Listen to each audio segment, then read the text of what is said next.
আমাদেরকে কি করেছেন আল্লাহ তাআলা এগুলো বলে দিয়েছেন। আর এইগুলো শুনে আমাদেরকে মানার নামটাই হচ্ছে হলো কার এই নিয়ামতের শুকরিয়া আদায় করা। সুবহানাল্লাহ।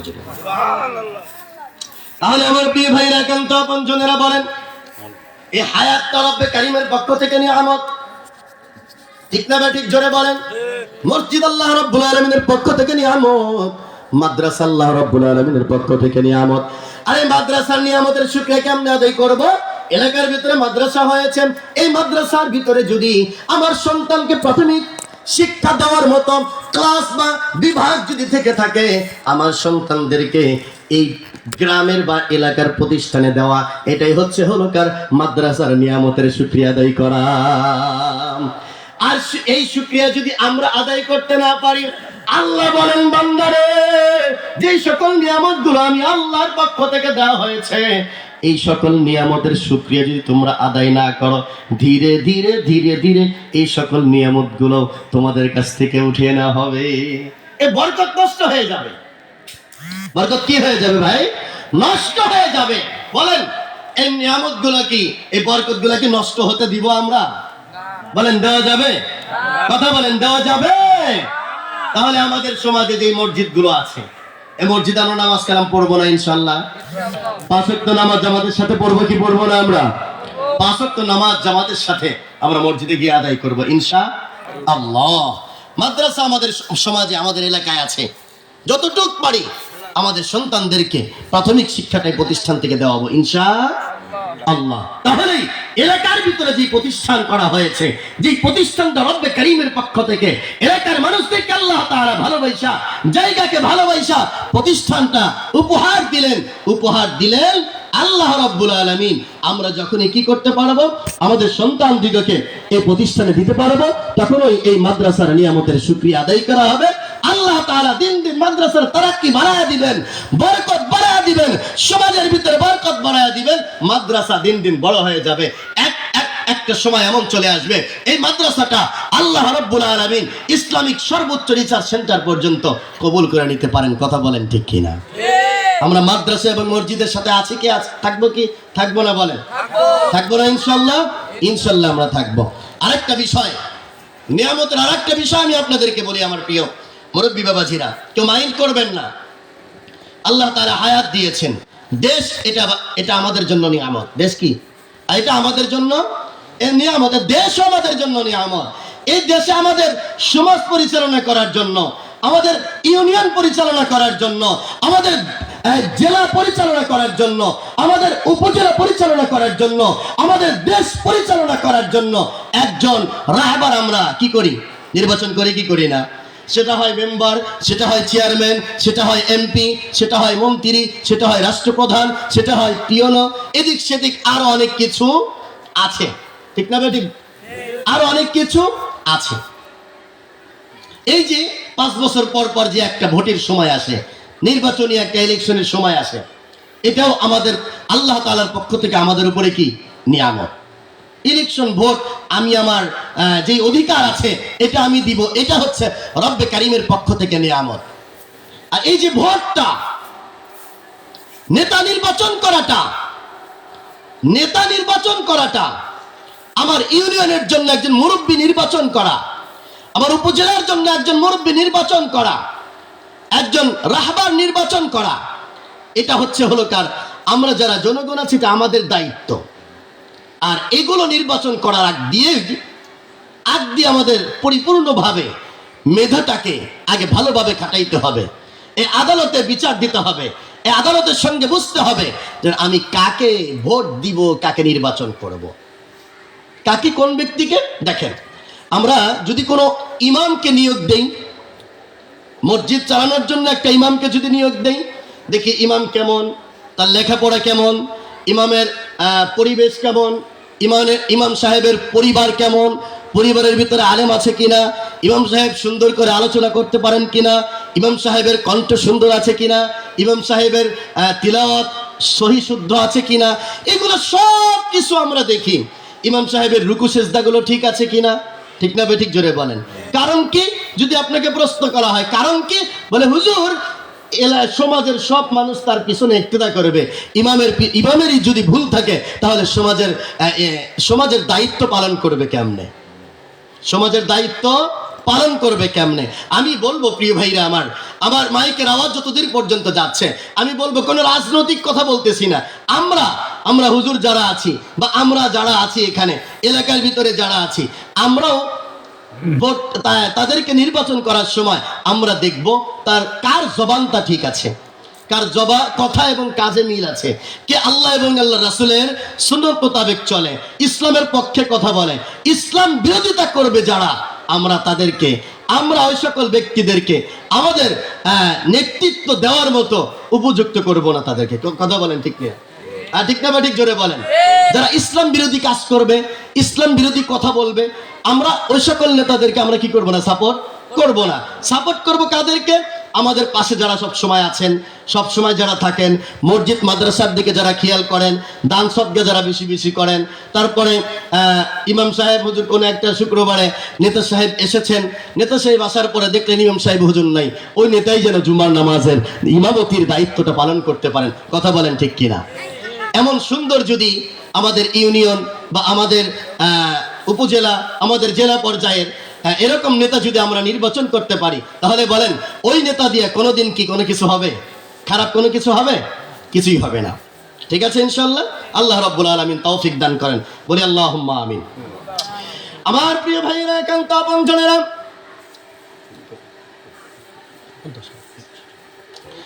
আমার প্রিয় ভাইরা, একান্ত আপনজনেরা, তাহলে এই সকল নিয়ামতের বিষয় আমাদেরকে খেয়াল রাখতে হবে। আর এটার ভিতরে আরো একটা নিয়ামত, যেই নিয়ামতের মধ্য দিয়ে আমি আপনি দুনিয়ার ভিতরে এসেছি, যেই নিয়ামতের মধ্য দিয়ে আমি আর আপনি এই দুনিয়াতে এসেছি, আল্লাহ রাব্বুল আলামিন বলেন তো দেখি, আমাদের সৃষ্টি করেছেন যিনি, কে তিনি? আল্লাহ। আমাদেরকে সৃষ্টি করেছেন আল্লাহ রাব্বুল আলামিন। আর আমাদেরকে এই দুনিয়ার ভিতরে আসার পিছনে দুইটা সত্তার মাধ্যমে আমি আর আপনি এই দুনিয়ার ভিতরে এসেছি। এক নম্বর সত্তা হচ্ছে হলোকার রব্বে কারীম আল্লাহ। দুই নম্বর সত্তা হচ্ছে হলোকার আমার আপনার জনম দুঃখিনী মা এবং বাবা। কথা বলেন ঠিক কিনা? আল্লাহ রাব্বুল আলামিন পবিত্র কালামুল্লাহ শরীফের ভিতরে বলতেছেন, وَقَضَى رَبُّكَ أَلَّا تَعْبُدُوا إِلَّا إِيَّاهُ وَبِالْوَالِدَيْنِ إِحْسَانًا। আল্লাহ বলেন, বান্দা, আমি রব্বে কারিমের পক্ষ থেকে তোমাদেরকে দুনিয়াতে পাঠানো হয়েছে। কোন কারণে? আমি রবের ইবাদত বা গোলামি করার কারণে। কিন্তু আমি আল্লাহ রাব্বুল আলামিনের গোলামি করার পর আমি আল্লাহ তাআলা তোমাদেরকে আরো একজন ব্যক্তির গোলামি বা তাদের সঙ্গে বিনয়ের সাথে কথা বলতে হবে, নম্রতা ভদ্রতা বজায় রেখে কথা বলতে হবে, তাদের কথা মাইনে চলতে হবে, তাদেরকে কোনো কষ্ট দেওয়া যাবে না, তাদের উপরে রাগান্বিত হয়ে কথা বলা যাবে না, তাদের উপরে গোসা হয়ে কথা বলা যাবে না। আর কথা বলবে যারা, দুনিয়া এবং আখিরাত উভয় জাহানকে ধ্বংস করবেন তারা। বলেন তো দেখি ওই দুইজন ব্যক্তির নাম কি? মা এবং বাবা। মা এবং বাবা। আল্লাহ বলেন, বান্দারে, ও সন্তানের দল, তোমার হায়াত থাকা অবস্থায় এই দুইজনের ভিতরে যে কোনো একজনকে যদি তুমি পাও, তাহলে এই দুইজন ব্যক্তির যে কোনো একজন ব্যক্তিকে যদি পাও, অথবা উভয়জন ব্যক্তিকে যদি তুমি পাও, তাহলে এই দুইজন ব্যক্তির সাথে তুমি এমন ভাবে তুমি আচরণ করো, এমন ভাবে কথা বলো, এমন ভাবে সেবা যত্ন করো, আর এমন ভাবে সেবা যত্ন করো, তুমি যখন একেবারেই ছোট ছিলা, তুমি যখন মায়ের গর্ভের ভিতরে ছিলাম, তোমার মা তোমার এই পেটের ভিতরে তুমি লাথি মেরেছো, তোমার মা খাবার খাইতে পারে নাই, তোমার মা ঘুম আসতে পারে নাই। এক কথায় কোনো একটা মুহূর্তের জন্য তোমার মা ভালো এই বিষয়টা অনুধাবন করতে পারে নাই। কষ্ট শুরু হয়েছে কখন থেকে? কষ্ট শুরু হয়েছে তখন থেকে এই মায়ের গর্ভের ভিতরে অ্যাকসেপ্ট হয়েছে রব্বে কারিমের পক্ষ থেকে, যখন থেকে। কথা বলেন ঠিক কিনা? মায়ের পেটের ভিতরে গর্ভের ভিতরে অ্যাকসেপ্ট হয়েছে যখন, কষ্ট শুরু হয়েছে তখন। আর এই কষ্ট শুরু হয়েছে যখন থেকে, ওই তখন থেকে তোমার মা তোমার জন্য অনেক কষ্ট সহ্য করেছে। তারপরে 10 মাস 10টা দিন তোমার মা তোমাকে গর্ভের ভিতরে ধারণ করেছে। তোমার মা খাবার খাইতে পারে নাই, ঘুম আসতে পারে নাই, কোনো কিছুই করতে পারে না, একমাত্র তোমাকে, তোমার এই নয়ন, তোমার সুন্দর চেহারাটা দেখার জন্য। তোমার মা কত যে কষ্ট সহ্য করেছেন রে সন্তান, ও সন্তান, তোমার মা এত কষ্ট সহ্য করেছে। এই কষ্ট সহ্য করার কারণে, এত কষ্ট সহ্য করেছে এ সন্তান। তারপরে তুমি বলতে পারো, ও তুমি তারপরে বলতে পারো, কেন মায়ের সেবা করবো? আল্লাহ বললেন কেন? মায়ের খেদমত করার কথা, মায়ের গোলামি করার কথা, মায়ের কথা শোনার, মায়ের কথাগুলো মানার জন্য আল্লাহ বললেন কেন বান্দা?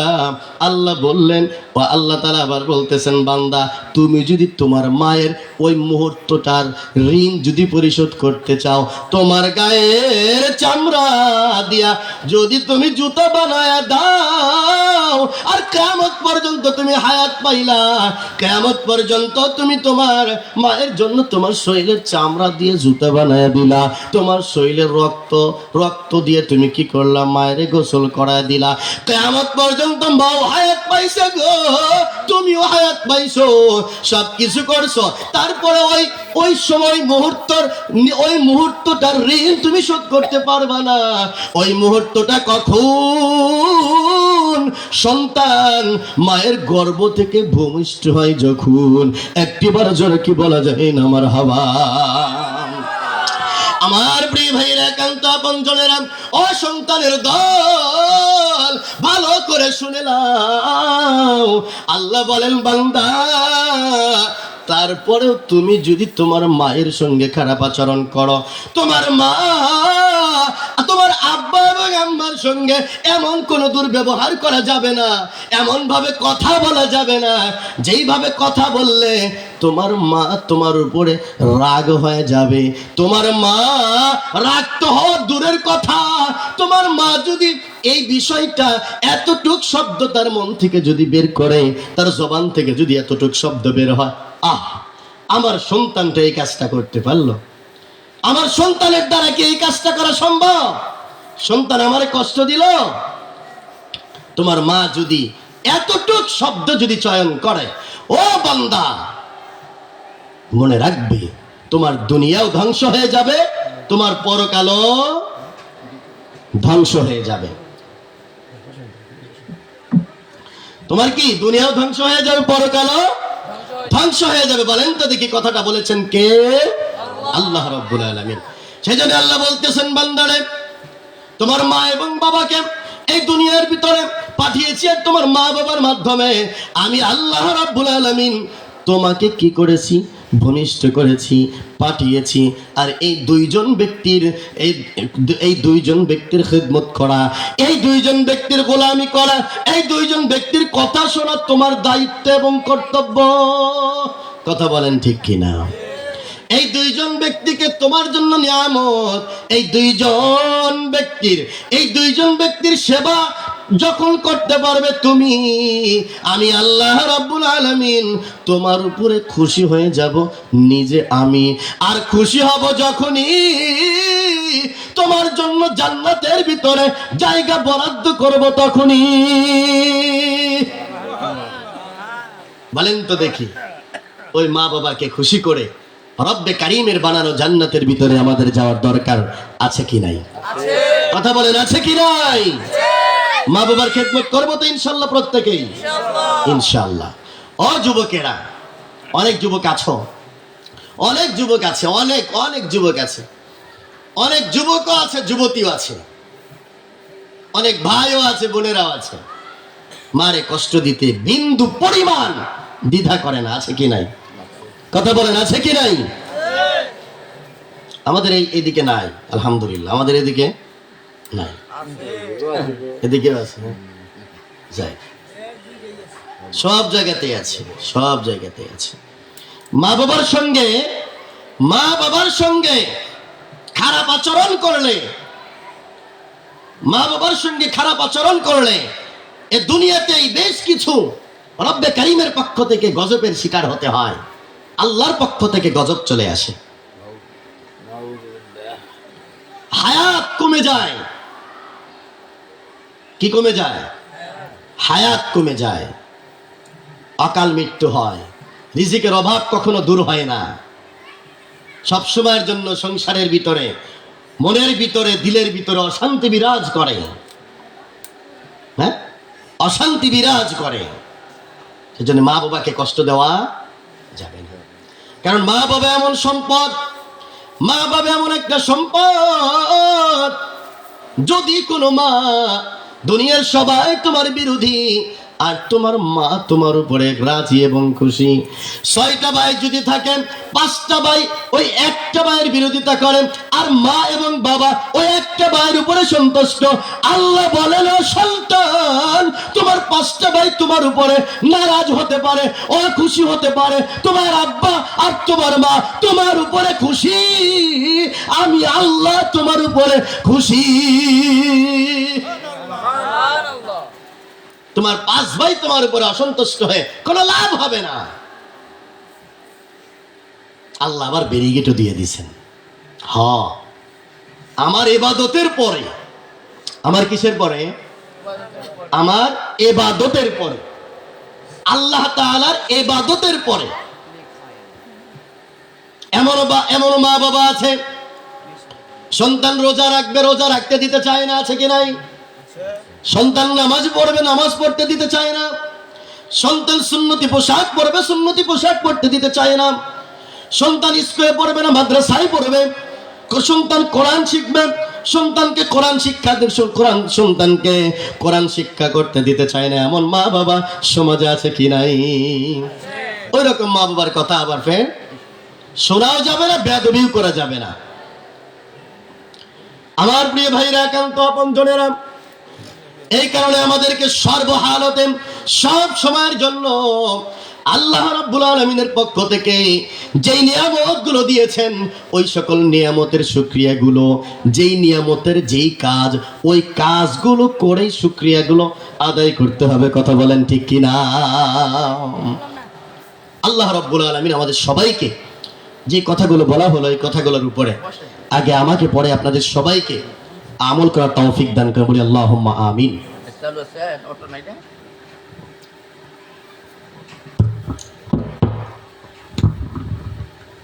আলহামদুলিল্লাহ, আল্লাহ পাকের লাখ কোটি শুকরিয়া,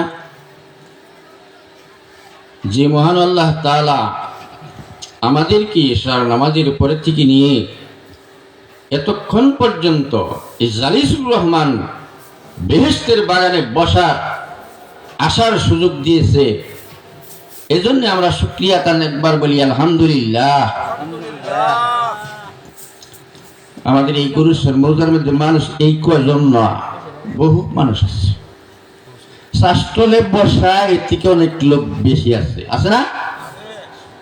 এখানে আসার নসিব তাদের হয় নাই।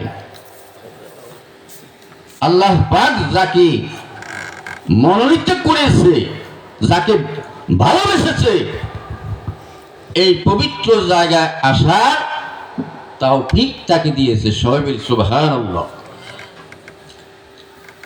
যে গ্রামের ভিতরে হক্কানি ওলামাদের কদম পড়ে, পায়ের ধুলা পড়ে,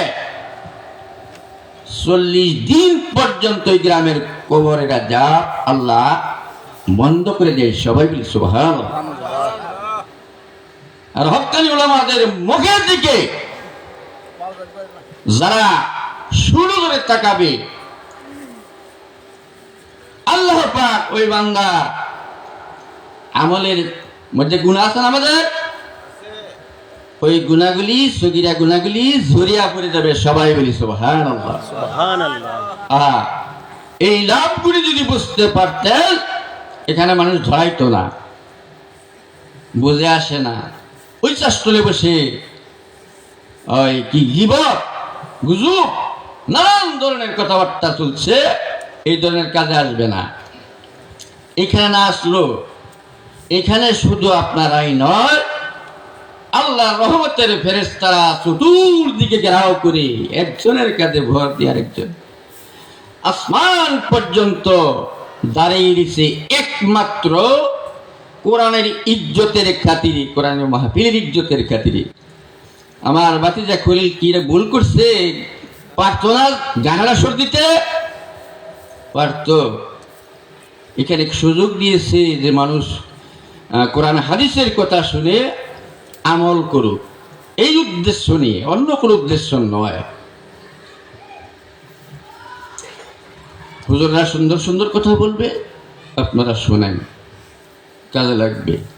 আলহামদুলিল্লাহ, আমাদের এই গরেশ্বরের মসজিদের ইমাম সাহেব খুব সুন্দর সুন্দর কথা বলছে। ওনাকে আরো সময় দেওয়া দরকার ছিল, কিন্তু আমাদের দুইজন দাওয়াতি মেহমান ওনারা এখানে আসছে, আমাদের খুব সুনসিব। এখন আপনাদের সম্মুখে কোরআন হাদিসটির থেকে সুন্দর সুন্দর বয়ান রাখবেন আমার বন্ধু হযরত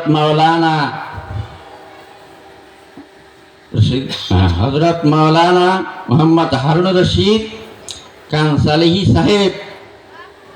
উনি আমাদের সুপরিচিত, উনি হইলেন আমুয়াবাদ আজাদিয়া দাখিল মাদ্রাসার সহ প্রিন্সিপাল। ওনাকে ওনার মূল্যবান বক্তব্য রাখার জন্য সবিনয় অনুরোধ করছি। আসসালামু আলাইকুম রহমতুল্লাহি ওয়া বারাকাতুহু। আপনারা সবাই ভালো আছেন? আলহামদুলিল্লাহ। আলহামদুলিল্লাহ আলহামদুলিল্লাহ। একটু সাউন্ড বাড়াও। নাহমাদুহু ওয়া নুসাল্লি আলা রাসূলিহিল কারীম। সকলে অতি মহব্বতের সাথে পড়েন আউযু বিল্লাহি মিনাশ শাইতানির রাজীম। বিসমিল্লাহির রহমানির রহিম। ইন্নাল্লাহা ওয়া মালাইকাতাহু ইউসাল্লুনা আলান নবী يا أيها الذين آمنوا صلوا عليه وسلموا تسليما।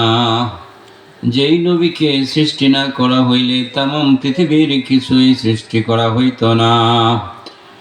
আপনার নবী, আমার নবী, গাছের নবী, মাছের নবী, চন্দ্রের নবী, সূর্যের নবী, বাঘের নবী, নবীদের নবী, রাসূলদের নবী।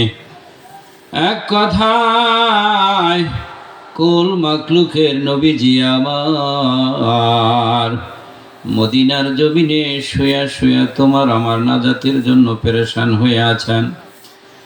মেহেরবানি করুন, দয়া করুন, জীবনে বারবার কামলেওয়ালার কাছে যেতে পারবো রে এমন আশা নিয়া কবরে রাখার পরে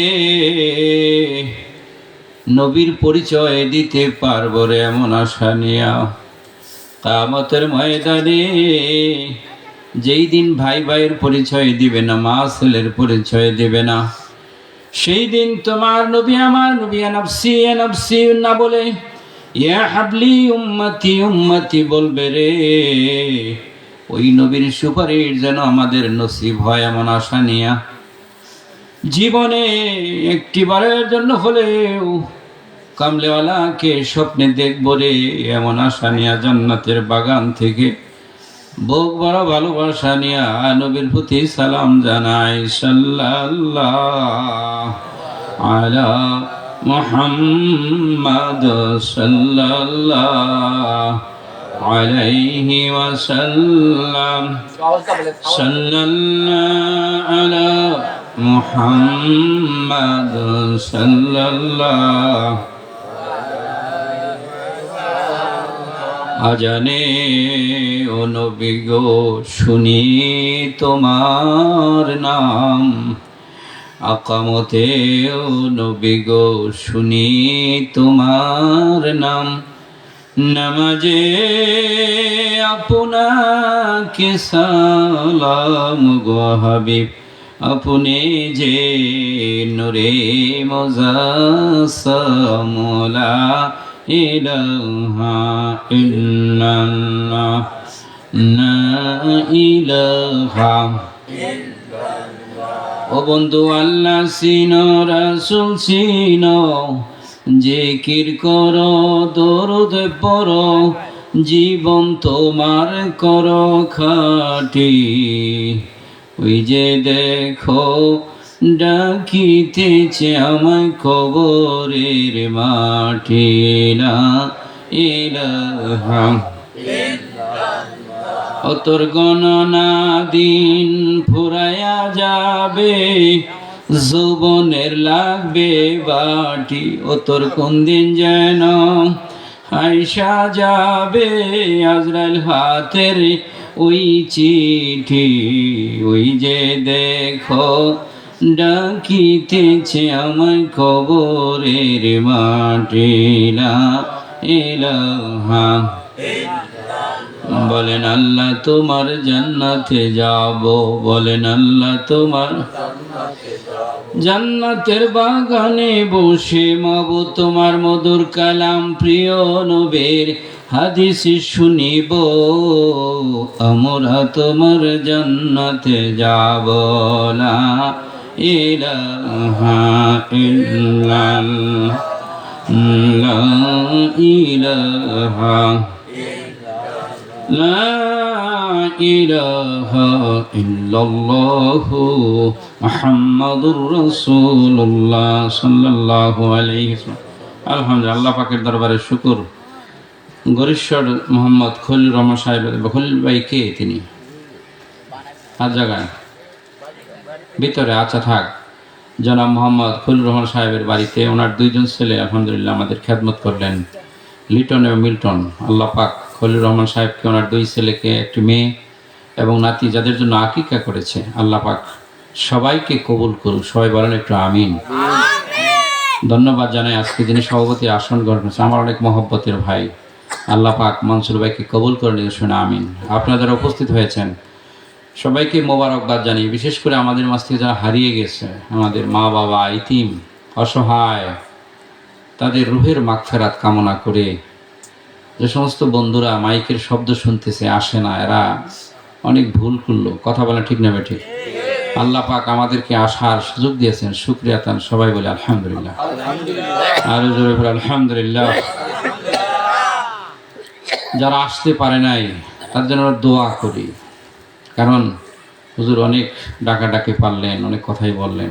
বন্ধুরে, যদি আল্লাহ না করুক, যদি তুমি শীঘ্রই আল্লাহর দরবারে হাজির হও, যদি প্রশ্ন করে জনাব মোহাম্মদ খলিল সাহেবের বাড়িতে যে মাহফিল হয়েছিল, কোরআন হাদিসের কথা হবে, তুমি কেন যাও নাই, জবাব দিতে পারবে?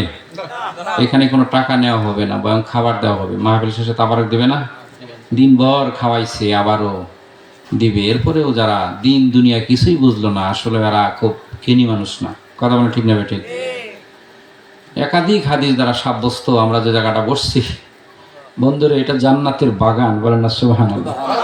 আমাদের মতো গুনাহগার বান্দাকে আল্লাহ জান্নাতে বসালেন। আল্লাহ তুমি যেন আমাদেরকে এর বিনিময়ে জান্নাত দিয়ে দাও, জোরে বলেন আমিন। আল্লাহর হাবিব বলেন, ইজা মাজালিসুল কোরআন মাজালিসুল্লাহ, শুধু এটা জান্নাতের বাগান বলেই ক্ষান্ত করেন নাই, কোরআনের মজলিসটা আল্লাহর মজলিস, বলেন মারহাবা। ও বন্ধুরে, তোমার কি মনে চায় না আল্লাহর মজলিসে বাবা? তোমার কি মনে চায় না মরে গেলে মালিক তোমার প্রতি সন্তুষ্ট থাক? এটা কি তোমার মনে চায় না? ও বন্ধুরে, উমর হযরত উমর জান্নাতের সুসংবাদ প্রাপ্ত সাহাবী, ইসলামের দ্বিতীয় খলিফা, কবরের কথা যখন স্মরণ করা হয়েছে, হাউমাউ করে কান্নাকাটি শুরু করে দিয়েছে। বলা হলো, ওমর গো, জাহান্নামের কথা বলা হয় তুমি কাঁদো না, পুলসিরাতের কথা বলা হয় তুমি কান্নাকাটি করো না, কবরের কথা বলে কেন তুমি কান্নাকাটি করো? হযরত ওমর বলেছে, ও আমার ভাই রে, ও আমার সাহাবীরা রে, আমার রাসূল বলেছে মানুষের জীবনের প্রথম ঘাঁটি কবর। প্রথম ঘাঁটি কি? আরো জোরে বলেন। যে কবরের খবর কেউ নিতে পারে না, জীবনের প্রথম ঘাঁটি কবর। ওই কবরে যদি আমি হেরে যাই, ও বন্ধুরে, যেখানে আর কেউ নাই, জাহান্নামে গেলেও অনেক মানুষ পাওয়া যাবে। কথা বলেন ঠিক না বেটি? পুলসিরাত পার হব, আগে পরে পাওয়া যাবে, কিন্তু এই যে কবরে নামবো, কতদিন পরে কিয়ামত হবে আমি ওমর জানি না। কবে আসবে মেহেদী, কবে আসবে ঈসা আলাইহিস সালাম, কবে কিয়ামত হবে? আমার রাসূল বলেছে সর্বশেষ যেই ব্যক্তি মারা যাবে তারও 500 বছর কবরে থাকতে হবে। কতদিন?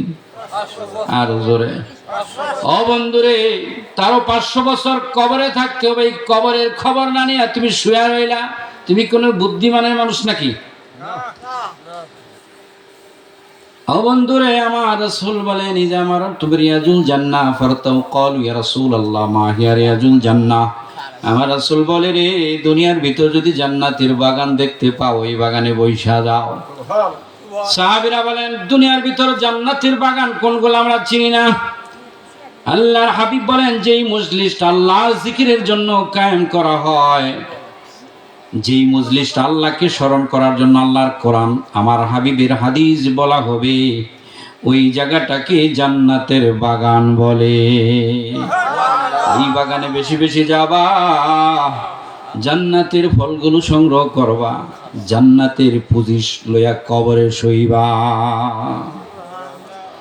আমার রাসূল বলেন, এই বাগানে বসলে এই 4টা ফজিলতের মধ্যে ডুববে। কয়টা?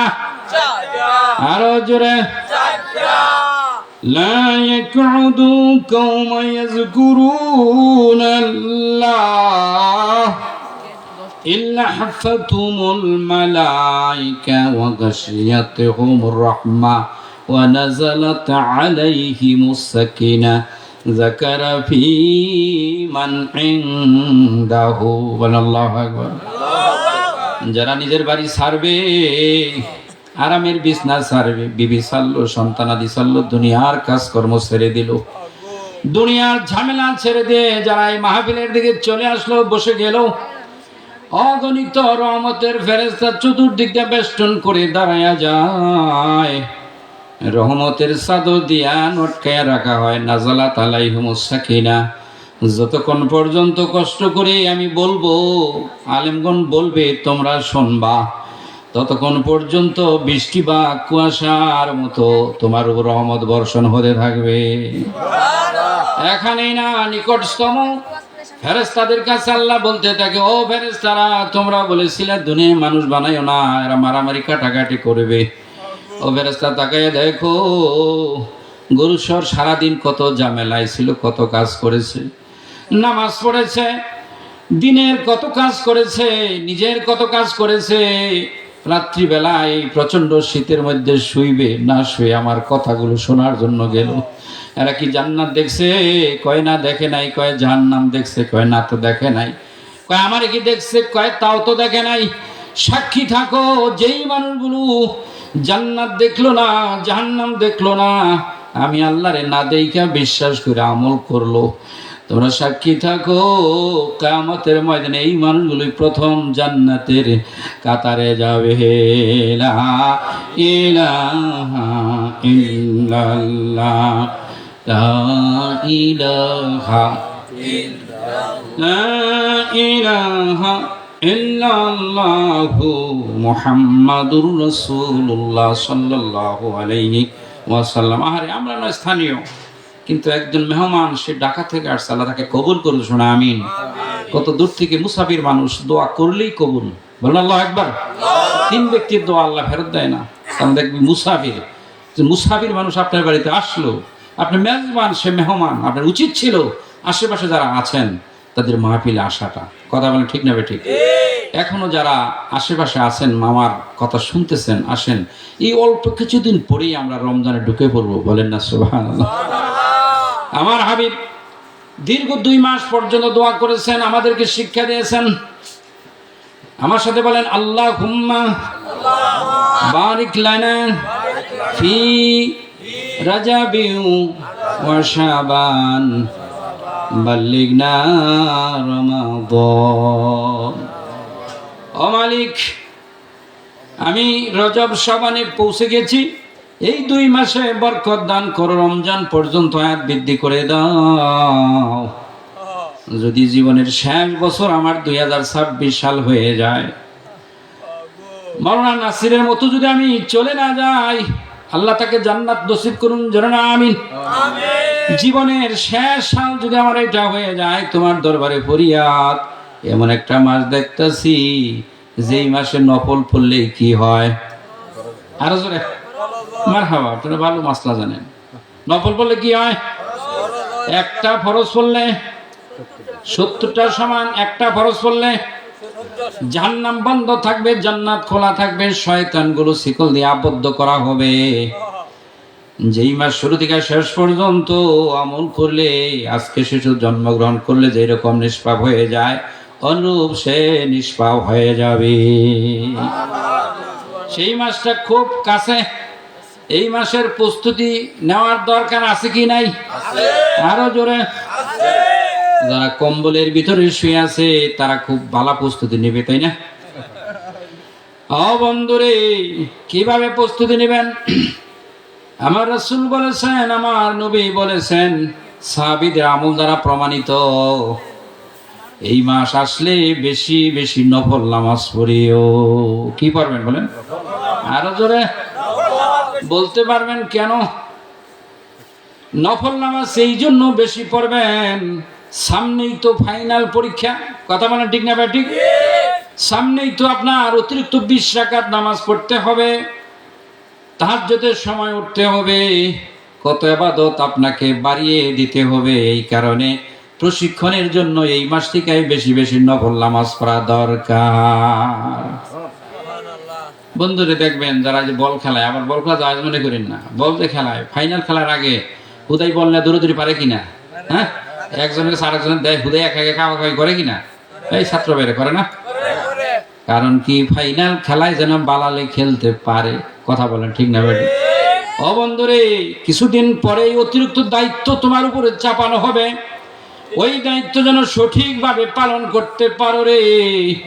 এই কারণে এই মাসে একটু নফল নামাজ বেশি বেশি পড়ো, 1 নম্বরের দায়িত্ব। 2 নম্বরের দায়িত্ব হলো, এই মাস তুমি বেশি বেশি নফল এবং সুন্নত রোজাগুলো রাখো, বলে সুবহানাল্লাহ। নফল রোজা কোনগুলো? যেগুলো সুন্নত কোনগুলো? 13, 14, 15, সোমবার, বৃহস্পতিবার, এই রোজাগুলো সুন্নত রোজা। এই রোজার বাহিরে যেই রোজা, এইগুলো নফল রোজা। এই নফল রোজা বেশি বেশি করো, ফাইনাল পরীক্ষায় যেন ফরজ রোজা বাদ না পড়ে। এই ছাত্র ভাইরা, তোমরা যারা দাখিল পরীক্ষা দিয়েছ, আমার সাথে আসছে সাদ্দাম, দাখিল পরীক্ষা তার আগে টেস্ট পরীক্ষা হয়েছে? টেস্ট পরীক্ষা হয় না? আগে হয় টেস্ট পরীক্ষা, দাখিল পরীক্ষা, মেট্রিক পরীক্ষা দেওয়ার আগে টেস্ট পরীক্ষা হয় কিনা? অনেকে পি টেস্ট পরীক্ষা নেয় কিনা? কারণ কি, ফাইনাল পরীক্ষায় যেন ভালো করে, কথা বলেন ঠিক না বেটি? কয়েকদিন পরেই ফাইনাল পরীক্ষা, ওইখানে তুমি যদি হেরে যাও তাহলে তো হেরে গেলা, কথা বলেন ঠিক না বেটি? এই কারণে এই মাসে একটু বেশি বেশি নফল সুন্নত রোজাগুলো কইটা রাখো। আমার নবী এই মাসে সবচাইতে রমজানের পরে বেশি রোজা রাখছে, বলেন সুবহানাল্লাহ। 2 নাম্বার, একটু কোরআন তেলাওয়াত বাড়াইয়া দাও, কারণ রমজানে অবশ্যই তোমাকে কোরআন খতম দিতে হবে, যেহেতু কোরআন নাজিলের মাস। এই কারণে এই মাসে একটু বেশি বেশি চর্চা করো, যেন রমজানে অন্তত যদি 3 খতম দিতে পারো ভালো হইতো, না হলে অন্তত 1 খতম তো অবশ্যই দেওয়ার লাগবো, কথা বলেন ঠিক না বেটি? এই জন্য কোরআন তেলাওয়াত একটু বাড়াইয়া দাও। আরেকটি বিষয়, যদি কার উপরে যাকাত ফরজ হয়, কি ফরজ হয় বলেন? আরো জোরে। যাকাত যদি কার উপরে ফরজ হয়ে থাকে রে, সাহাবীদের আমল থেকে পাওয়া যায় এই মাসে যাকাত দিয়ে দাও। বলতে পারেন হুজুর এই মাসে যাকাত দেওয়ার তো উপকারিতা কি? কয় উপকারিতা হইল এমন মানুষ আছে যারা ভ্যান চালায়, রিক্সা চালায়, দিন মজুরি, গরিব মিসকিন, এদেরকেই তো যাকাত দিবেন, তাই না? এদেরকেই তো যাকাত দিবেন। এরা চিন্তায় পড়ে গেছে, আরে আমাদের দিন এনে দিন খাল লাগে, ভ্যান চালায় রিক্সা চালায় কেমনে রোজা থাকবো? তোমার টাকাটা যদি পাইয়া যায় তাহলে হয়তো বা ভ্যান চালা লাগবো না, রিক্সা চালা লাগবো না, ওই টাকা পাইয়া আরামসে রমজানের রোজাগুলো রাখতে পারবে। এই জন্য প্রস্তুতি আছে কি না বলেন? যারা ওই যে আসতে পারো না তারা তো পাল্লা প্রস্তুতি নেবো, তাই না? যাই বাড়ি মান কম, তাই না? এদিকে নিকটে আশেপাশে ঘরই মনে হয় কম। হ্যাঁ, ঘর কম না, অনেক বেশি। চায়ের দোকান হলো আমার যে মুরব্বী বলতেছে চায়ের দোকান, চায়ের দোকান তো বহু দূরে, আসলে কাছে মান নাই। যাও, আল্লাহ আমাদের যাদেরকে আনছে আল্লাহ আমাদেরকে কবুল করুক, তাদেরকে একটা হেদায়েত নসিব করুক। জোরে শোনো না আমিন। বন্ধুরা, আমাদের জীবনে বহু পরীক্ষা দেওয়ার লাগবে, কথা বলে ঠিক না ঠিক? এই আজকের একটা পরীক্ষা হয়ে গেল। জীবনে বারবার পরীক্ষা দিয়ে উপরে ক্লাস করতে হয়, পরীক্ষা ছাড়া কি উপরে ক্লাস তোলে? পরীক্ষা যত জটিল হয়, যত কঠিন হয়, তারা বিসিএস ক্যাডার হয়, কথা বলে ঠিক না ঠিক? আজকে যে বাড়িতে মাহফিল আলহামদুলিল্লাহ দুই ভাই চাকরি করে, লিটন আর মিল্টন, শুনলাম দুজনে চাকরি করে। তো এমনি কি চাকরি দিয়ে দিচ্ছে নাকি একটু যোগ্যতা যাওয়ার লাগছে? কি বলেন, একটা যোগ্যতা অর্জন করছে লাগছে না? অর্জন করে যাইতে হয়েছে। এই জন্য বন্ধুরে পরীক্ষা আমরা আসুন, শুধু ইমানদারদের পরীক্ষা তা না, নবীদেরকে পরীক্ষা করছে, বলেন সুবহানাল্লাহ। একজন জলিলুল কদর পয়গাম্বর, অনেক দামি নবী, অনেক দামি পয়গাম্বর রাসূল হযরত ইব্রাহিম আলাইহিস সালাম তাফসীরে মাজারে 101টা পরীক্ষা করছে, বলেন সুবহানাল্লাহ। তার প্রথম পরীক্ষাটা ছিল আপনার জ্ঞানের পরীক্ষা। কিসের পরীক্ষা বলেন? যেই জায়গায় মানুষের মূর্তি পূজা করে, গাছ পূজা করে, চন্দ্র পূজা করে, সেই জায়গায় পাঠাইলেন, বলেন আল্লাহু আকবার। ছোট্ট ছেলে ইব্রাহিম আকাশের তারকার দিকে তাকাইয়া বলে, এই তারকায় বুঝি আমার আল্লাহ। এই তারকার মাঝখানে যখন একটা সূর্য দেখা যায়, মনে বললো এই আমার আল্লাহ। সূর্য ডুবে গেল, লিল্লাহি তাকবীর। আপনাদের এলাকারই গর্ব আব্দুল হাকিম উপস্থিত হয়েছে, বলেন মারহাবা। অত্যন্ত ভদ্র, অত্যন্ত আমলদার, আল্লাহ তাকে কবুল করেছেন, আমিন। যিনি আমাকে দাওয়াত দিয়ে পর্যন্ত নিয়ে আসছে, আল্লাহ তাকে কবুল করেন। আঙ্কেল একটু উপরে বসলে ভালো হতো না? আছে না জায়গা? দেখেন যে বসা দেখে।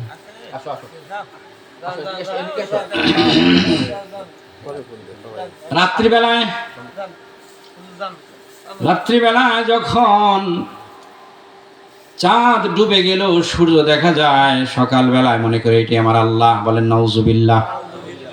সূর্য ডুবে যায়, চাঁদ ডুবে যায়, তারকা ডুবে যায়, ইব্রাহিম আলাইহিস সালাম অজান্তেই বলে ফেলে জ্ঞানের পরীক্ষায় পাস, বলেন মারহাবা। ইন্নী ওয়াজ্জাহতু ওয়াজহিয়া লিল্লাযী ফাতারাস সামাওয়াতি ওয়াল আরদা হানিফাও ওয়া মা আনা মিনাল মুশরিকিন। আরো জোরে বলেন আল্লাহু আকবার।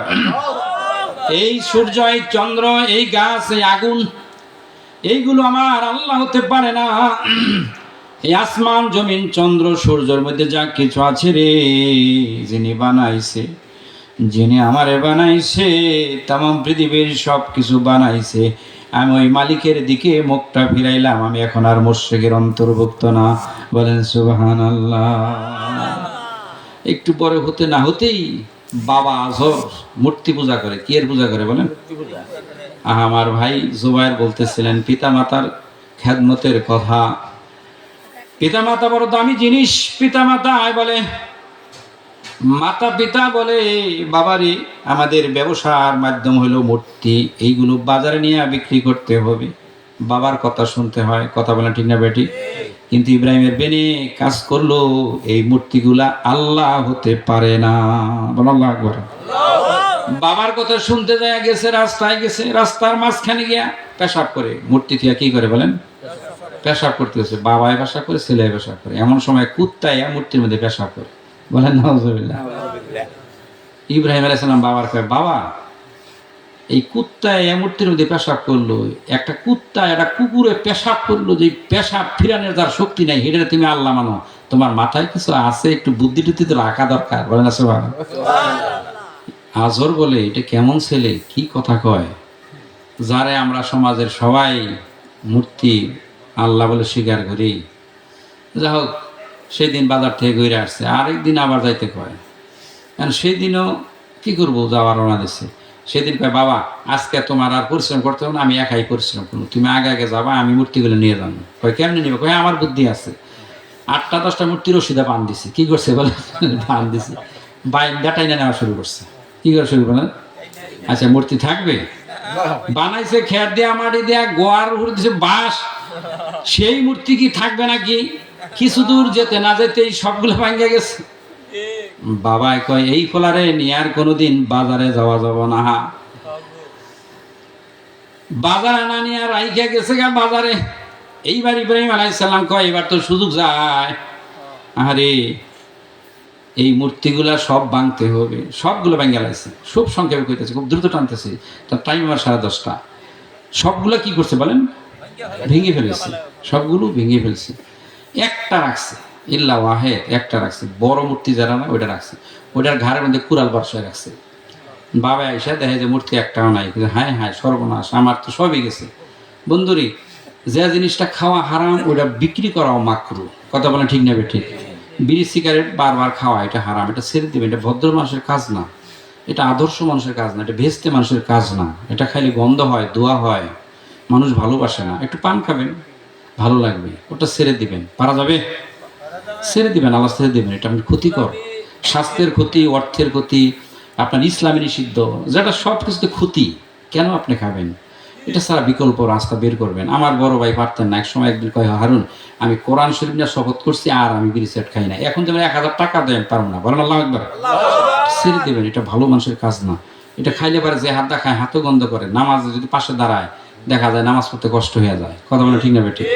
এই জন্য পারলে একটু পান খাবেন আল্লাহর রাস্তায়। আমি হাত জাগাবার করি না, একটু মনে মনে নিয়ত করেন, এটা ভালো না, এটা ভালো না। অন্য কিছু আপনি একটু পান খান, যদ্বারা না খেলে ভালো হয়। একটু পান খান, মুখটা লাল হবে, বাসনা করবে, ভালো দেখা যাবে। কথা ঠিক না বেঠিক? এই মূর্তি যেটা এবাদত, যেটা মূর্তি পূজা করা হারাম, ওইটা বিক্রি করাও মাকরুহ, অপছন্দনীয়। এই জন্য সবগুলো মূর্তি ভেঙে ফেলেছে, একটা মূর্তি রেখে দিয়েছে। বাবা আয়েশা দেখে সব মূর্তিগুলো ভেঙে লাইছে। ধরলো ইব্রাহিমের। কারে বলেন? ইব্রাহিম আলাইহিস সালাম। ইব্রাহিম তোমারই কাজ। বাবা এটা কেমন কথা বললেন? সাক্ষী ছাড়া মানুষের দোষ করা তো সরব দেওয়া যায়? আপনারা দেখছেন কোনো সাক্ষী আছে? তবে আমি একটা কথা কই, এই কুড়ালটা কার কাছে? কয় বড়টার কাছে। কয় বড়টার কাছে জিজ্ঞাসা করুন, ও কেরা বানাচ্ছে। আচ্ছা মূর্তি কথা কব? বাবা কয় এটাই কথা কও। কয় বাবা রে, যেটা কথা কওয়ার পারে না, যেটা এই বোধ শক্তি নাই, হের পূজা করেন, এটা আপনার ভুলের মধ্যে আছে। ইব্রাহিম আলাইহিস সালাম সিদ্ধান্ত নিল যে এই ছেলে তো আমাদের বাপ দাদার ধর্মের চুলকালি দিবে, এর কি কারণে একবার আগুনে পুরানো। কি কারণে বলেন? বিরাট আগুনের কুণ্ড করে যখন ফালায়, এই ফালাইতে যাইয়া ইব্রাহিম আলাইহিস সালাম সবাই যখন আগুনের কুণ্ড বানাইলো, আগুনের মধ্যে ফালানোর চরক গাছ দেওয়ার চেষ্টা করলো, কষ্ট পাইল না।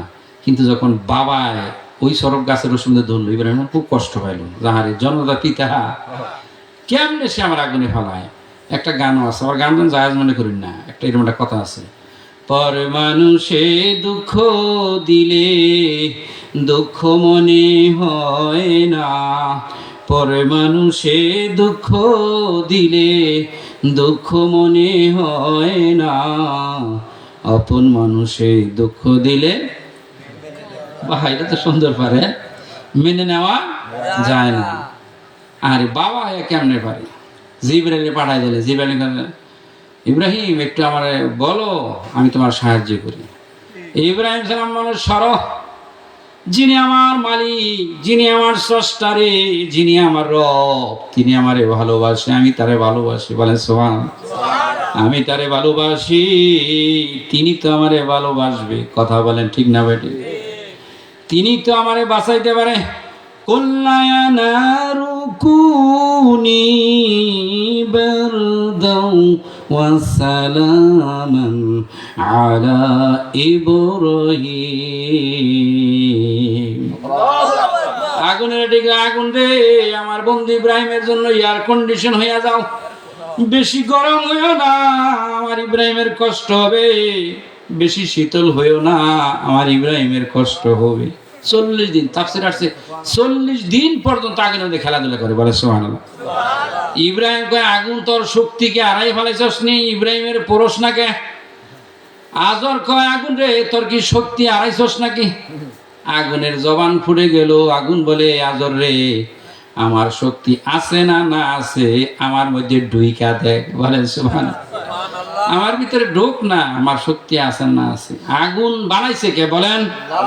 আরো জোরে বলেন। কয় যিনি বানায় তিনি যদি নিষেধ করে সেই কাজটা করা যাবে?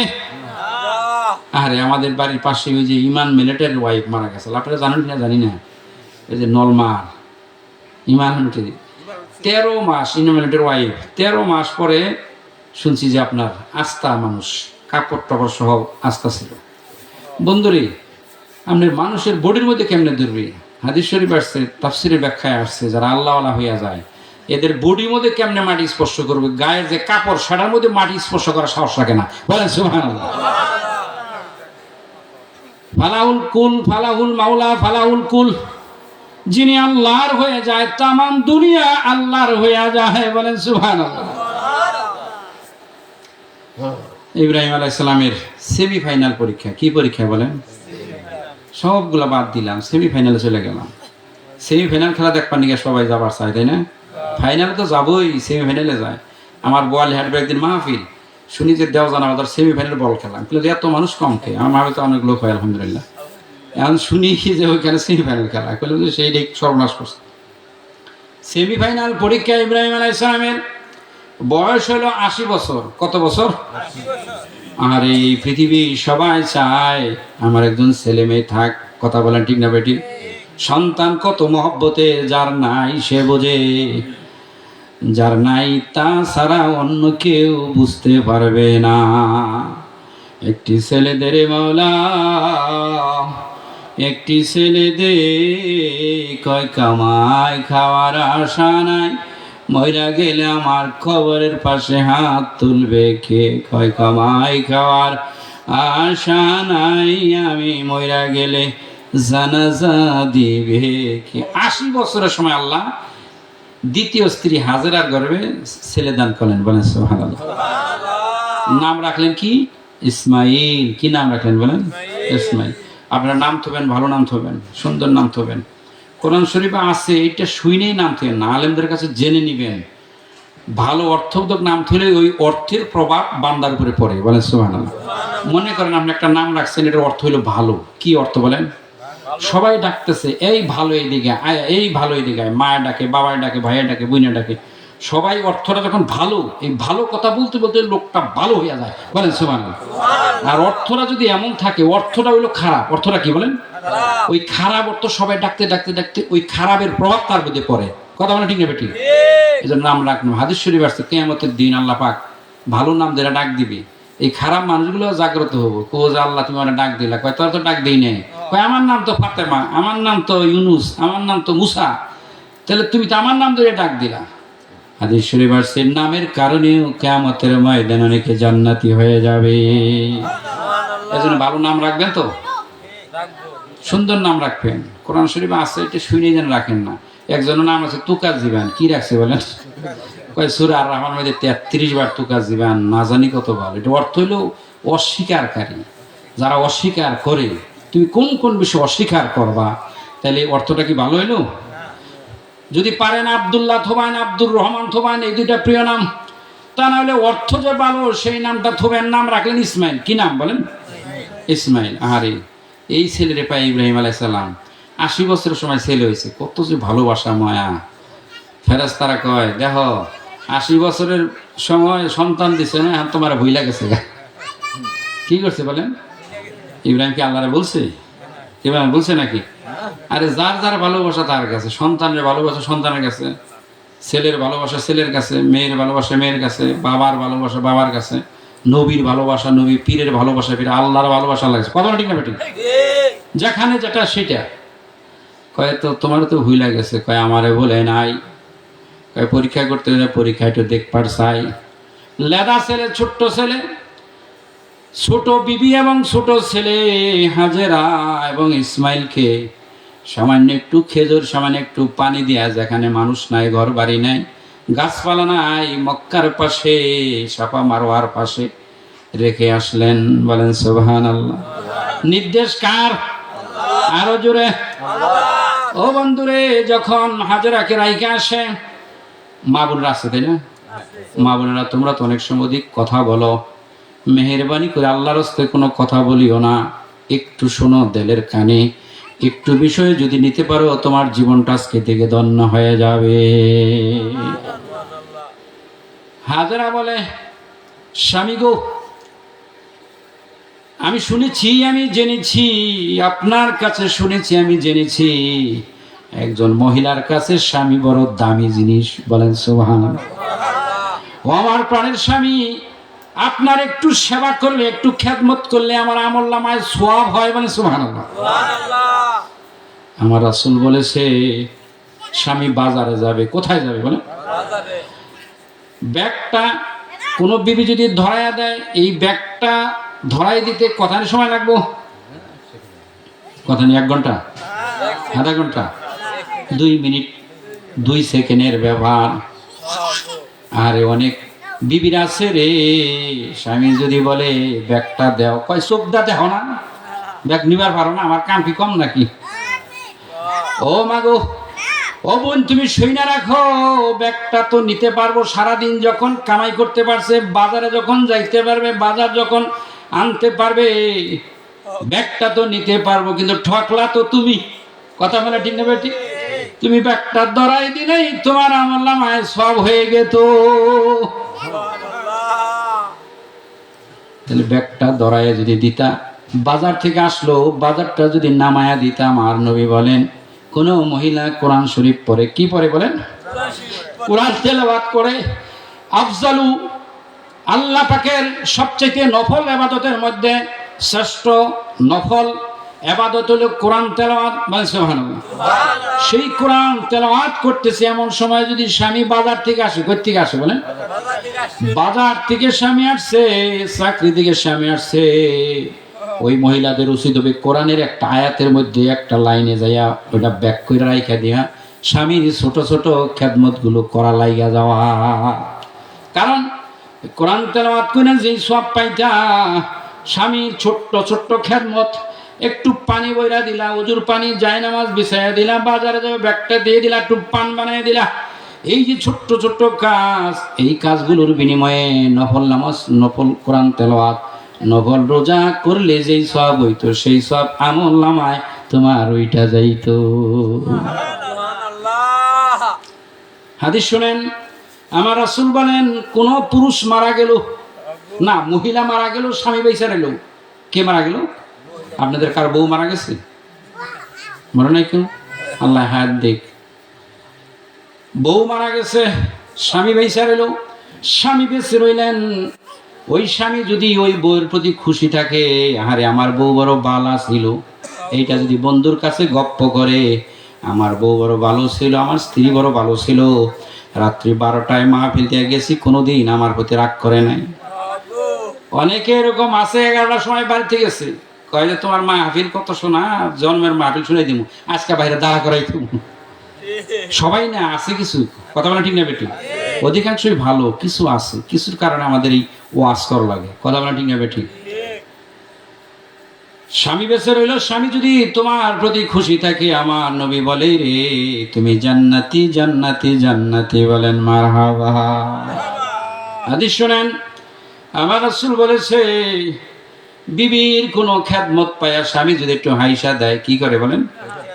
একটু হাইসা দেয়, একটু খুশি হয়, আরে আমার বউর তো কাম কম না, গরু আগে, ছাগল আগে, 3 বার করে রান্না বান্না করে, কাপড় চোপড় দয়, ঘরের কত কাজ, এই সব কাজ করে আবার আমার খেদমত করার জন্য পাগল। বলেন সুবহানাল্লাহ।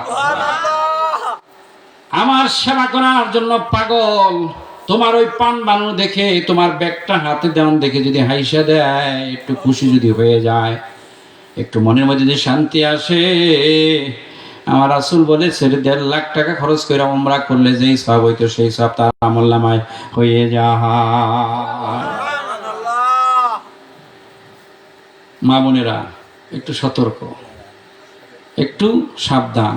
কথা বলেন ঠিক না বেঠিক? বাজার থেকে কি আনছে? মাছ নিয়ে আইছে। বলেন কি নিয়ে আইছি?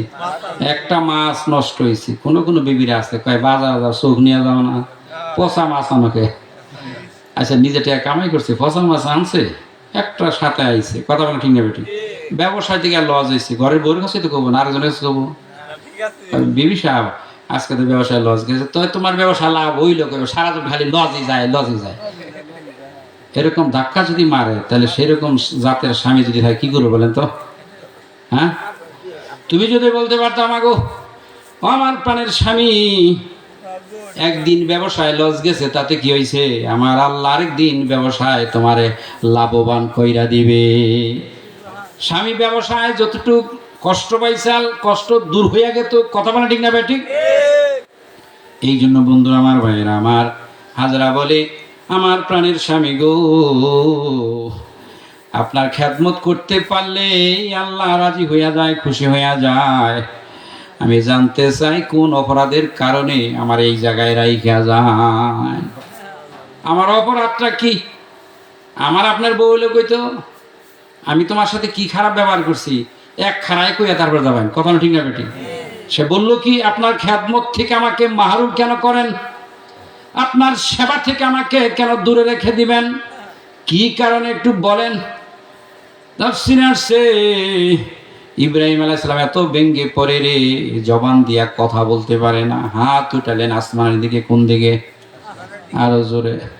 আসমানের দিকে হাত তুলে কি বোঝা যায় বলেন তো? আল্লাহর হুকুম। কার হুকুম বলেন? হাজরা বলে প্রাণের স্বামী বুঝেছি বুঝেছি, এটা তোমার সিদ্ধান্ত না আমার মালিকের সিদ্ধান্ত। তোমার চাইতে আমার মালিক আমারে অনেক বেশি ভালোবাসে। তুমি আজকে আছো কালকে নাই, আজকে যদি আমি রাত্রি মারা যাই রাত্রি মাটি দিবার চেষ্টা করবা। কথা বলেন ঠিক না বেঠিক? ও আমার প্রাণের স্বামী গো, তোমার ভালোবাসা আমার ভালোবাসা কচুর পাতার পানির মতো। আল্লাহ আমারে বড় ভালোবাসে। আল্লাহর হুকুমে যদি হয় আল্লাহ আমার প্রতি দয়া করবে। লিল্লাহে তাকবীর, লিল্লাহে তাকবীর। আজকের মাহফিল বলেন জিন্দাবাদ, আরো জোরে বলেন মারহাবা। আল্লাহ আমার প্রতি দয়া করবি, কি তাওয়াক্কুল। একটু খেজুর একটু পানি, ওটা একদিনই শেষ হবে, তাই না? আহা হাজেরা, নিজের কথা ভুলে গেলেন, তাকাইলেন কার দিকে বলেন? আল্লাহর দিকে তাওয়াক্কুল করলেন আর ভালোবাসলেন ইসমাইলকে। এই কারণে অল্প সময়ের ব্যবধানে খেজুর পানি সব শেষ, ছেলেরে খাওয়ায় কি দুধ পর্যন্ত শুকিয়ে গেল গা। বন্ধুরে, মা যে সন্তানের কত ভালোবাসে, আহা সেই মা বড় হইয়া, সেই সন্তান বড় হয়ে মা আবার কষ্ট দেয়। কথা বলে ঠিক না বেঠিক? যে মা বাবার চেহারার দিকে তাকাইলে হজের সওয়াব হয়। হুজুর বলতেছিলেন কোন আলেম যদি রাস্তা দিয়ে হাইটা যায় 40 দিন কবর আযাব মাফ হয়। আমার এই সময় একটা প্রশ্ন ভিতরে আসলো, আর এই হাইটা গেলে যদি 40 দিন কবর আযাব মাফ হয়, দোয়া করলে কত দিনের আযাব মাফ হয়ে যাবে? কথা বলে ঠিক না বেঠিক?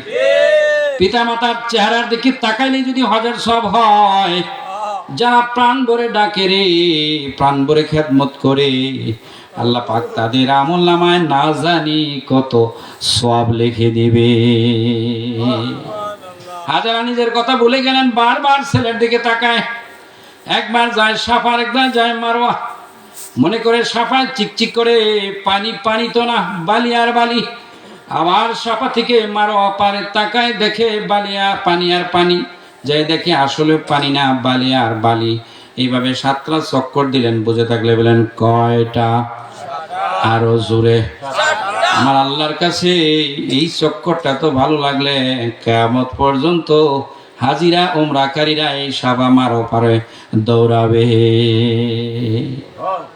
আসলেন ছেলের কাছে, আয়সাতে জমজম কুয়ার পানি, বলেন না সুবহানাল্লাহ।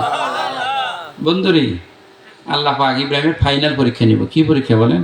ফাইনাল পরীক্ষা। সেমিফাইনাল পরীক্ষা পাস, ছেলে দিয়ে আসছে, বউ দিয়ে আসছে, ছেলে পাস, ফাইনাল পরীক্ষা। ইসমাইলের বয়স যখন 10, 11 অথবা 13, আল্লাহ পাক স্বপ্নে দেখাইলেন, আমার বন্ধু ইব্রাহিম গো, তুমি আমার নামে কুরবানি করো। বলেন সুবহানাল্লাহ। সকালবেলা ঘুম থেকে উঠিয়া বাছাই করা 100 দুম্বা কুরবানি দিলেন। প্রশ্ন করলেন না কেন করব? অনেকেই তো আছে, হুজুর নামাজ কেন পড়বো, জাকাত কেন দিব, রোজা কেন থাকবো, সুদ কেন হারাম, ঘুষ কেন হারাম, গীবত কেন হারাম, এরকম করে কিনা? আমি আল্লাহর নির্দেশ, যিনি তোমারে বানাইছে, যিনি সৃষ্টি করছে, যার কাছে তোমার যেতে হবে, তিনি হুকুম করেছে, এটার মধ্যে প্রশ্ন চলে নাকি? চলে প্রশ্ন? কোনো প্রশ্ন চলে না, নির্দ্বিধায় মেনে নিতে হবে। যেহেতু তিনি আমারে বানাইছে, হাজারো কিছু দিয়ে আমারে সাজায়, হাজারো কিছু দিয়ে আমার লালন পালন করে, আর সওয়াব করলেই, ইবাদত করলেই সওয়াব দিবে, ওই মালিকের আদেশ আমাকে মাথা পেতে নিতে হবে। কথা বলেন ঠিক না বেঠিক? পরের দিন স্বপ্নে দেখে আবারও কুরবানি করতে বলেন, দিলেন আরো 100, বলে সুবহানাল্লাহ। তৃতীয় দিন স্বপ্নে দেখে কোন তাফসীরে আসছে ইসমাইলকে সরাসরি কুরবানি করে, কোন তাফসীরে আসছে কে যেন ডেকে ডেকে বলে, গো ইব্রাহিম, তুমি তোমার প্রিয় জিনিস, তোমার সবচাইতে ভালোবাসার জিনিস কুরবানি করো। মাবুদ সুবহান আল্লাহ ইলাহি, মাবুদ সুবহানাল্লাহ ইলাহি, ইসমাইলকে দাও গো নবী কুরবানি, ইসমাইলকে দাও গো নবী কুরবানি। স্বপ্ন দেখিয়া নবী কি করিল, দৌড়াইয়া হাজেরার নিকট পৌঁছিল। ইব্রাহিম বলে, আহারে, ছেলেটা মানুষ করলো আমার বিবি হাজেরা, আমি কেমনে তার কাছ থেকে আজকে কুরবানি দিতে নিব? আমি বাবা, আমি দুনিয়ায় আনয়ন করেছি বটে, তবে সব কষ্ট করেছে মায়। কথা বলে ঠিক না বেঠিক? আমার নবীর কাছে জিজ্ঞাসা করে, খেদমত করবো কার? কয় তোমার মায়ের, তারপর তোমার মায়ের, তারপর তোমার মায়ের, চতুর্থবার তোমার বাবার। কেন বন্ধুরে? কয় 10 মাস 10 দিন পেটে রাখলো মায়, 2 বছর দুধ খাওয়াইলো মায়, প্রসব করলো মায়, এত কষ্ট যে মা করলো, বাবার চাইতে তার অধিকার বেশি কিনা কম বলেন?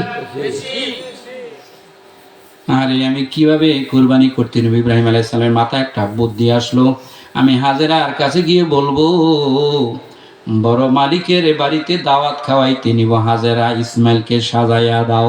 বলেন সুবহানাল্লাহ। শুনিয়া হাজেরা বিবি খুশি হইল, ইসমাইলকে সাজাইতে লাগিল।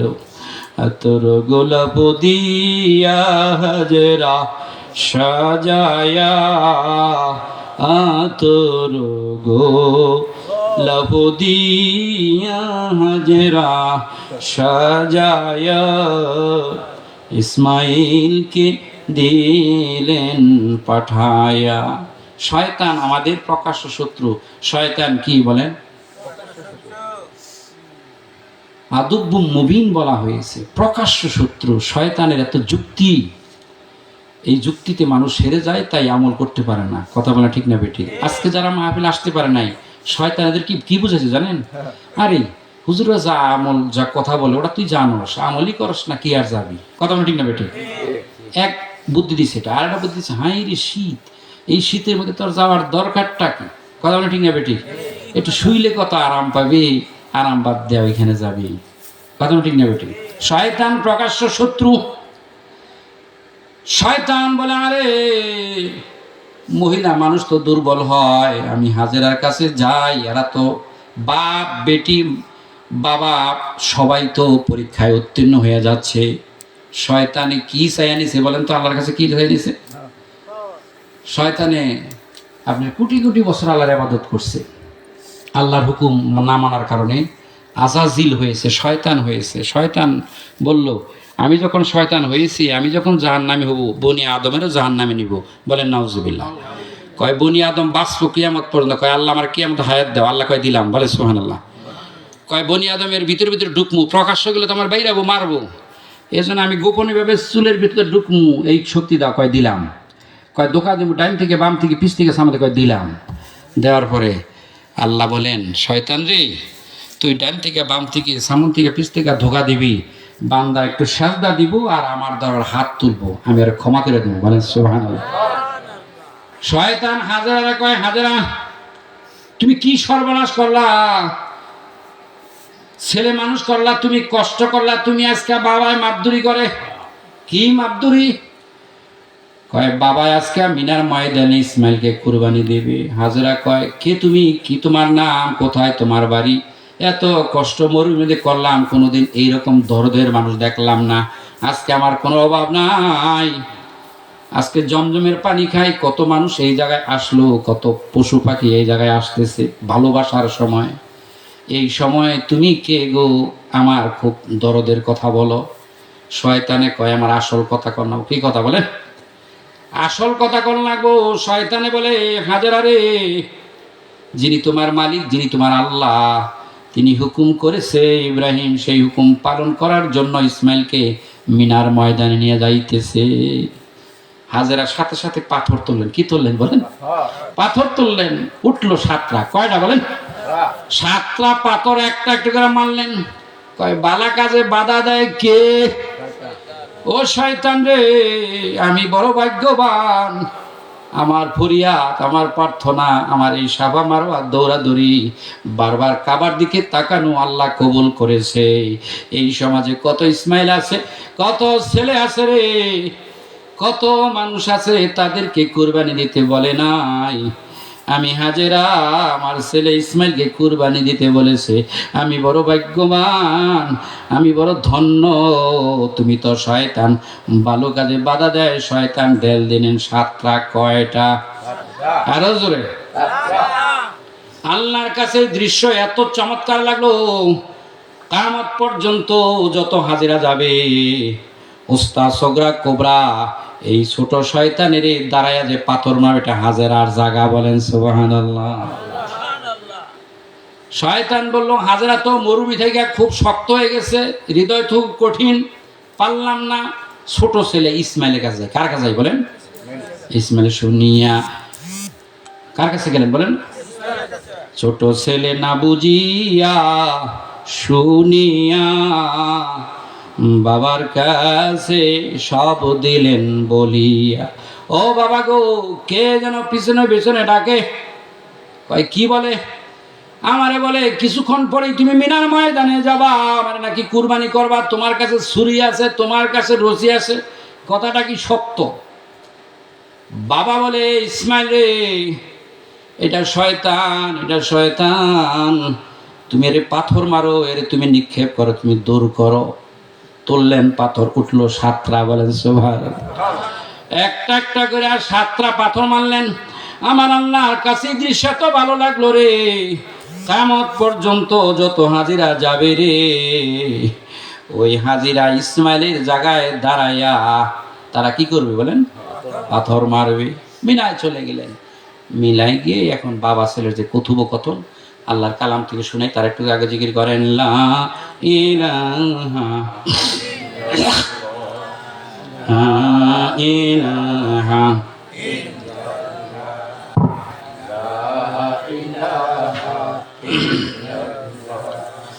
লা ইলাহা। ও তুই এই দুনিয়ার মায়ায় পড়ে মাওলা গেলি ভুলিয়া। লা ইলাহা ইলাহা। ওরে আমার প্রাণ পাখি, কখন যেন সাইরা রে যাবি। লা ইলাহা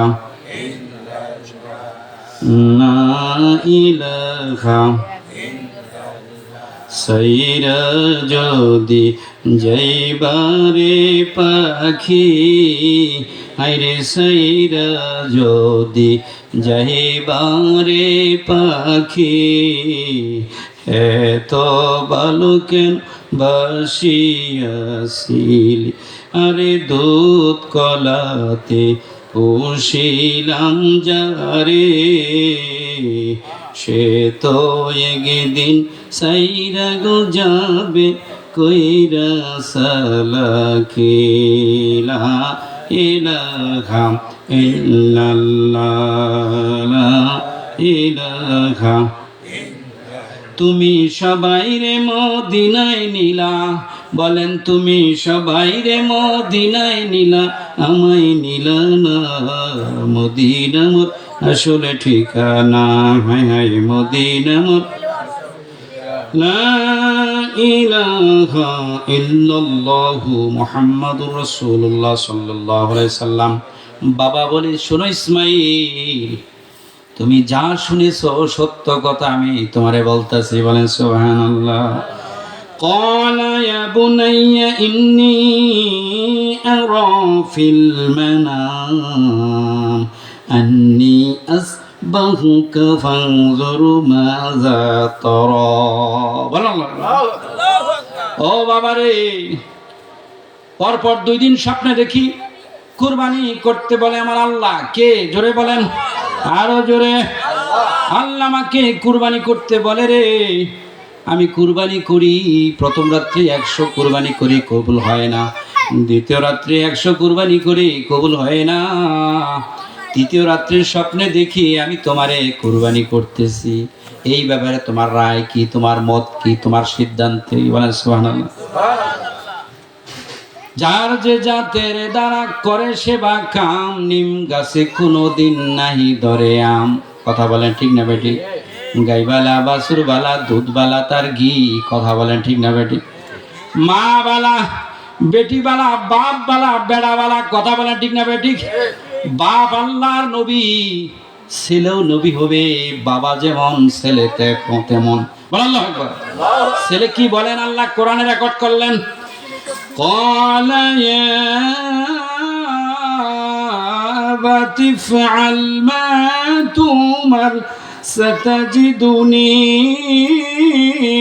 إن شاء الله من الصابرين। আহা, ছেলে কি করে শুনেন। বাবা, আপনি যা স্বপ্নে দেখছেন এটা বাস্তবে রূপ দেন, আমাকে সবুরকারীদের অন্তর্ভুক্ত পাবেন। বলেন সুবহানাল্লাহ। বাবা খুশি হয়ে গেলেন। তবে ইসমাইল বেশ কিছু কথাবার্তা বলছিলেন, তাফসীরে মাজারতে লিখতে লিখতে ওয়ারা হয়ে গেছে, 3 পৃষ্ঠা লিখছে। বলেন সুবহানাল্লাহ। ছেলে বলে, বাবা গো, আপনি নিয়ে আসলেন, মার কাছ থেকে একটু বিদায় যদি নিয়ে আসতাম, শেষ টাকাটা মার কাছে কই আসতাম। মায়েরে বলতাম, মা গো, দুনিয়ায় থাকার জায়গা না। লিল্লাহে তাকবীর, লিল্লাহে তাকবীর। আলহামদুলিল্লাহ, আমাদের সেই প্রধান মেহমান ঢাকা থেকে আসছে। উনি মুসাফির মানুষ, উনি চলে আসছে। আর কথাও ছিল 10:30টায়। বন্ধুরা আমার, ভাইয়ের আমার, আমরা সবাই যেন আল্লাহ পাকের পরিপূর্ণ হুকুম মেনে আল্লাহর দরবারে যেতে পারি। সবাই জোরে বলেন আমিন, আর জোরে বলেন আমিন। একটু কথাটা 1 মিনিটে শেষ করে দিব নাকি 1-2 মিনিটে শেষ করে দেবো না হুজুর? 2 মিনিট একটু এটা না করলে তো মনের মধ্যে একটু খটকা থেকে যাবে। বাবা ছেলে বেশ কিছু বাবারে কথা বলেছিলেন। বাবারে বলেছিলেন, বাবা যদি আমাকে একটু বাড়ি থেকে বিদায় নিয়ে আসতেন ভালো হইতো। আমার একটু হাত পা যেন বেঁধে নেন, আপনার সাথে যেন বেয়াদবি না হয়। আমার মুখটা জানি কেবলার দিকে করেন, কাবা দেখলেই বরকত। বলেন সুবহানাল্লাহ। আমরা তো মরার পরে শুধু কেবলার দিকে মুখ করি, তাই না? আরে 5 বার এটা খবর নাই, এরকম মানুষ আছে কি না? কেবলার দিকে মুখ করলেই বরকত। কেবলার দিকে শোয়াবেন, আর আপনার হাত পা বেঁধে নেবেন, শরীরটা দাঁড়াল নেবেন, ইত্যাদিতে নিয়ম কানুন মেনে যখন শুরু করে আল্লাহ পাক সেই যে হাবিল যে কুরবানি দিয়েছিলেন, এটা কবুল হয়েছিলেন। সেই দুম্বাটা, সেই যন্ত্রটা লালন পালন করে বেহেশতের মধ্যে সেটা জিবরাইল পাঠিয়ে দিলেন। বিসমিল্লাহ বলিয়া যখন সুরে চালালো, বিসমিল্লাহ বলিয়া যখন সুরে চালালো, ছেলের বদল দুম্বা কুরবানি হইল। আল্লাহু আকবার, আরো জন আল্লাহু আকবার। পরীক্ষা, ফাইনাল পরীক্ষা ইব্রাহিম আলাইহিস সালাম টিকলেন, খলিলুল্লাহ হয়ে গেলেন। কথা বলেন ঠিক না বেঠিক? কত কঠিন পরীক্ষায় তারা উত্তীর্ণ হয়েছে। আর তোমার আমারে সামান্য কিছু দায়িত্ব দিয়েছে। যারা ধনী না তাদের জাকাত নাই, হজ নাই, আছে কি এই রমজানের 1 মাস রোজা আর নামাজ, এই দুইটাই নাই। কথা বলেন ঠিক না বেটি? আল্লাহর হস্তে আমরা সবাই যেন আল্লাহ পাকের হুকুম মেনে, আল্লাহ পাক আমাদের সামনে টুকটাক যে পরীক্ষাগুলো দেয়, বড় কোনো পরীক্ষা দিও না, আমরা পাশ করতে পারবো না। কথা বলেন ঠিক না বেটি? আল্লাহ আমাদের এই ছোটোখাটো পরীক্ষায় উত্তীর্ণ করে আমাদেরকে যেন প্রিয়নবীর দিদার নিয়ে বারবার মক্কা মদিনার মুসাফির হয়ে আমরা যেন আল্লাহর দরবারে হাজির হতে পারি। এই দোয়া আপনাদের কাছে চাই, আপনাদের জন্য করি। বিশেষ করে আজকের প্রধান মেহমান মুসাফির, তার কাছে আমি দোয়া চাই আমার ছেলে হাবিবুল্লাহর জন্য, অসুস্থ থাকে। আল্লাহ যেন আমাদের সন্তানগুলো অনেক মহব্বত ভালোবাসার এই সন্তানগুলো যেন আল্লাহ হায়াতে তাইয়্যিবা দান করে সুস্থতা দেয় এবং মানুষের মতো মানুষ করার তৌফিক দেয়। জোরে জোরে না আমিন। আর বাড়িওয়ালার জন্য আমরা দোয়া করি, আল্লাহ যেন আমাদের সবাইকে কবুল করুন না আমিন। ওয়া আখিরু দাওয়ানা আসসালামু আলাইকুম ওয়া রাহমাতুল্লাহ।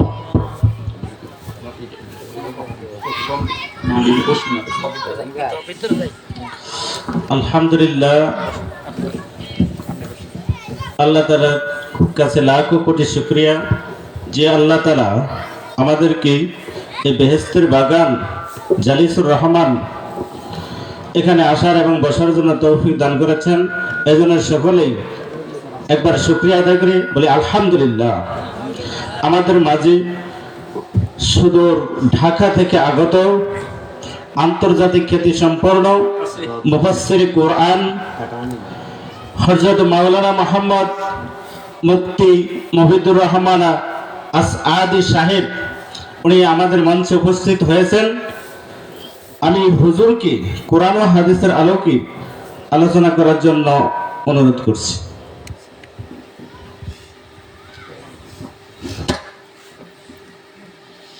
আসসালামু আলাইকুম রাহমাতুল্লাহ। আপনারা সকলে ভালো আছেন? আলহামদুলিল্লাহ। আপনাদের জন্য তবারকের আয়োজন করা হয়েছে। মিল্টন ভাই, লিটন ভাই মিলে তাদের সুন্নতে একটা অনুষ্ঠান আকিকা, এমন একটি মহতী অনুষ্ঠানে আপনাদেরকে দাওয়াত দেওয়া হয়েছে। ইনশাল্লাহ আশপাশে যারা আছেন অনুরোধ জানাবো, আপনাদের জন্য মেহমানদের আয়োজন করা হয়েছে। ইনশাল্লাহ আপনারা চলে আসেন। আমরা একটু জানান দিই যে ভিতরে আমরাও কিছু আছি, আপনারা আসবেন, আইসা দেখবেন খোলা মাঠ, বিষয়টা এমন না।